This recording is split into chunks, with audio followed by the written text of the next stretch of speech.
Hello, my beautiful light brights. For those of you who do not know me, my name is Neon Noire. I'm a half Italian, half Canadian drag queen living in Belgium. And if you're new here, go ahead and hit that subscribe button. I'm trying to get to 1,000 followers by the end of this series. Anyway, today we are playing my favorite game called FAB or Drab, where we rate the looks of Drag Race UK Season 5, Episode 5. So let's get into it right now.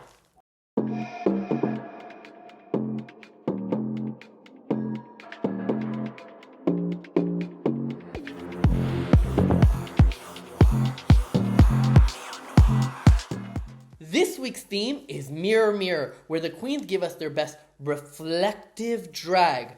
First up is Cara Melle. Cara Melle, she turns the corner, and the minute she turns the corner, she looks exactly like Beyonce. Only to find out that her actual garment was made for Beyonce. I don't know how she got her hands on it, but it looks stunning on her. She is a very, very beautiful woman. Wearing almost nothing looks amazing on her. This clearly comes from the Renaissance tour, or it might have been a garment for it. We don't know the whole story, but it is reflecting. She's got the star power. She's got so much skin, her beautiful chocolate skin, and she just looks stunning from head to toe. I would not change a single thing, and for that reason, I am definitely going to give it a fab, honey. Next, we have DeDeLicious. And DeDeLicious is coming out in this evil Halloween Bloody Mary drag. I don't know what to say about it because on one hand, she looks beautiful. What she did with her makeup with all her cracked skin and the colored contacts, she looks creepy, but she looks elegant, and the costume is very over the top. The issue I have with it is that it has barely anything to do with Mirror Mirror. Yes, she's got mirror on behind her head, but I don't feel that that's enough for a category like Mirror Mirror. You really have to go overboard like every single one of the other queens did. The thing is she does look great, and she does look expensive. So even though she's not necessarily following the theme, I can't really fault anything on the gown. I would wear it. I might wear it as a Halloween look, but I would wear it. I always said, if you're not going to follow a theme, then you should at least look good doing it. And that she does. So for those reasons, for DeDeLicious, I'm going to have to give it a fab, but just like a mild fab, just because she didn't follow the theme. Next, we got Vicki Vivacious. She's coming in as the full motocross look. She's got the helmet. She's got her big bust, which is like resembling of a sidecar, I'm assuming. She's got her little leather jacket that's also reflective. She is trying to do a lot, as you should. She's really gone for it. But this fabric just looks really, really cheap. It looks like the type of fabric that you would buy at like on an AliExpress or something like that. I really wish it would have made with like real shards as opposed to this fabric. And it might be an expensive fabric, but it just comes off very blue and not very metallic on the runway.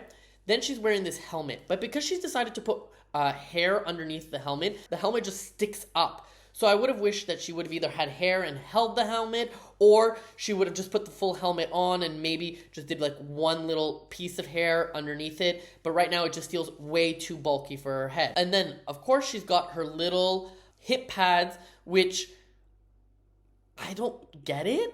You know what I mean? I don't get what they're supposed to be. I get that they're her hips, but like, what is the car reference? Are they the headlights? Then maybe they should have headlights on them. Is it a sidecar? Then why is she walking? I don't love it. I feel like it was just tacked on and it doesn't really make sense to the outfit. For all of those reasons, for Vicki, I am going to have to go with a drab. Next, we have Banksie, and Banksie is coming in this reflective black attire. It's giving very Mugler. It's giving very like 60s does Alien. She looks really, really good. She got the bodysuit, and then she's also got these huge glasses to emphasize that like fashion alien-esque. She reveals her glasses to this exceptional, interesting, really provocative makeup that both looks fashion and futuristic. So she is really going from head to toe. She turns around only to reveal a little peekaboo. Oop!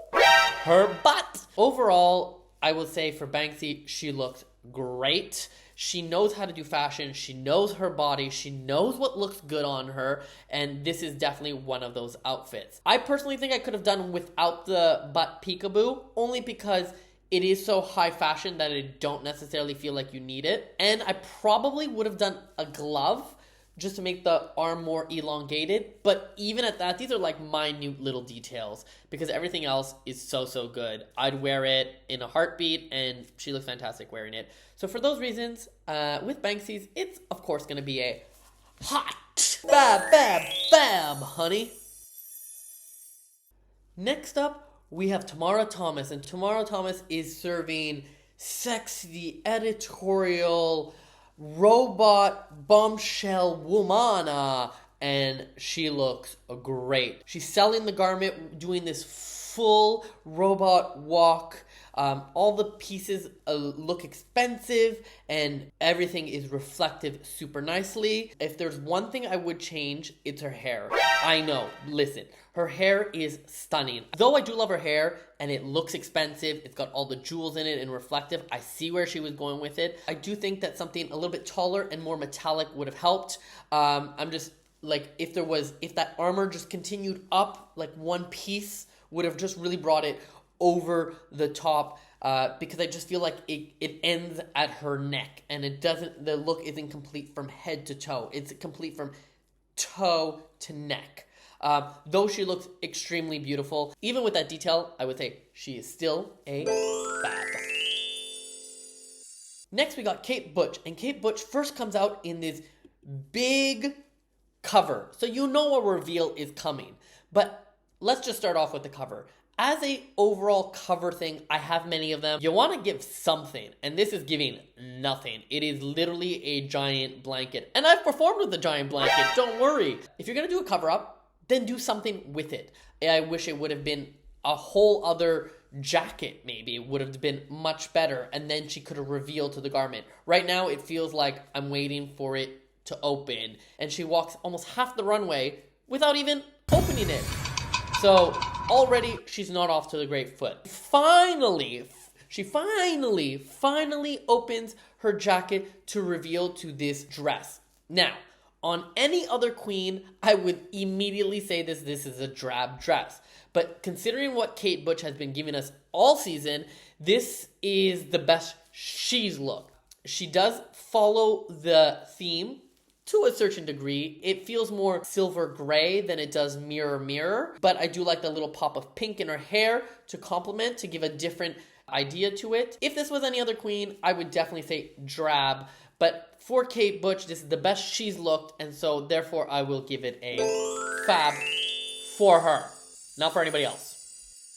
Next up, we got Ginger Johnson. Ginger Johnson has given us this purple and gold reflective thing. Now let's start with the positives. The positives is I love that she's going with a different type of metal. Everybody else went silver, gray, and she's giving us gold. And I think that was really smart to go against the grain. On top of it, she paired it with this purple, and this purple does look really expensive and nice and super contrasty, which is really needed. On top of it, her hair, she's giving you this old school, old Hollywood hair, also looks great. The issues I have is she doesn't have arms. She literally has no arms throughout the whole thing.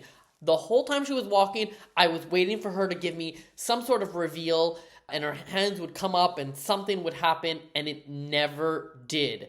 So then I question, why is she pairing this very modern interpretation with no hands with this classic hair and classic necklace? I don't really get it.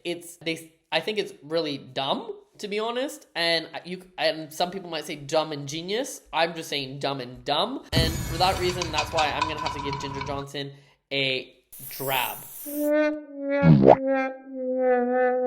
Now, I will say one thing, though. Even though I gave her a drab, it is the best she's looked. So, am I doing some little double standards depending on which queen it is? Yes, I am. But this one I just didn't get. I'm sorry. And finally, we have Michael Marouli. And Michael Marouli is giving you everything and anything. She literally looks like a Christmas tree ornament. She's like, I'm going to take all the things and put them on me in this asymmetrical outfit. Honestly, I can't believe I'm saying this, it's a little bit too much. I say it's a little bit too much because she doesn't need the bag. That bag can go. I also feel like my eye doesn't know where to look because I'm looking behind her. I'm looking at these things coming off of her. I'm looking at her hat.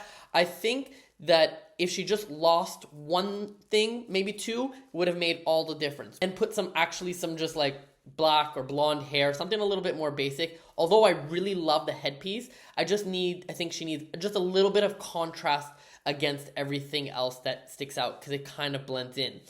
Or keep the headpiece and get rid of the giant collar piece so that, again, there is that contrast to it. It's a little bit much for me, and I'm not in love with it. There is no concept. It is just a look to be a look. And you can always do a look to be a look. You do not need a concept. Let me be very clear about that. But for this one, it's just not hitting. So for me, that is a drab. But what I will say about Michael Marouli is that her makeup looks great. And I do love that her makeup is different. It's green. It's contrasting her outfit. And that is what she needed with her hair. And that is it for this week's runway theme. Our videos are getting shorter because we're getting less and less queens. So which is my worst drab of the week? It's going to have to go to Vicki Vivacious. I just don't love it. I don't get it. And I've seen her do better. Even though some other queens might have been in the running, it was some of their best weeks, aka Kate Butch. And which is my fab look of the week? For me, it's between two queens. It is between Banksie and Cara Melle. And this week, I am going to go with Banksie. She just looks stunning. She looks put together. She's different from everybody else. And she looks like a supermodel. So I love it. So that is it for this week's episode. Do you agree with my opinions? Disagree? Leave your comment down below. And while you're there, hit the subscribe and like button. And I'll see you next week for another episode of Fab or Drab. Bye-bye.